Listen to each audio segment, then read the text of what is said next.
受到 AI 商机持续火热的影响，我国在7月份的工业生产指数还有制造业生产指数双双创下了历年同月新高，呈现连续17个月正成长。不过，国际评级机构惠誉信评提出了最新的预测，上修台湾今年的经济成长率到3.4%，但展望明后年则预估会放缓到2.7%。主要的原因呢，是因为我国的主要贸易伙伴成长大幅放缓，加上全球 AI 需求减弱，又有美国贸易策略的不确定性。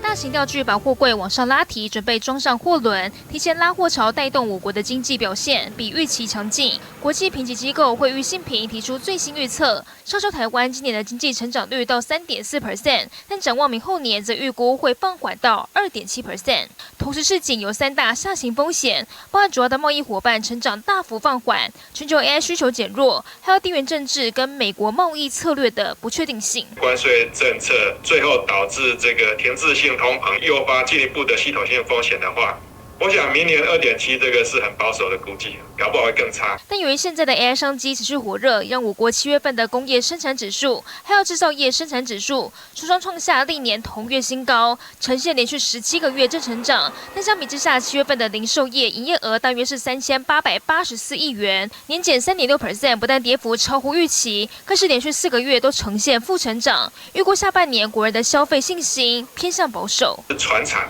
还有这个比如说零售服务业两极化的情况非常的明显，厂商的下单会比较谨慎，买到的这些产品到底是买便宜的还是买贵？新台币汇率方面，周二中场贬值1.05角，跌破30.5元关卡，出口商积极挂单。而面对外界关注我国是否有机会发行新台币稳定币，央行点出的确有银行在演绎当中，作为法币还有虚拟货币的交易桥梁，有机会让虚拟资产交易迎向新时代。记者田雨林宇报道。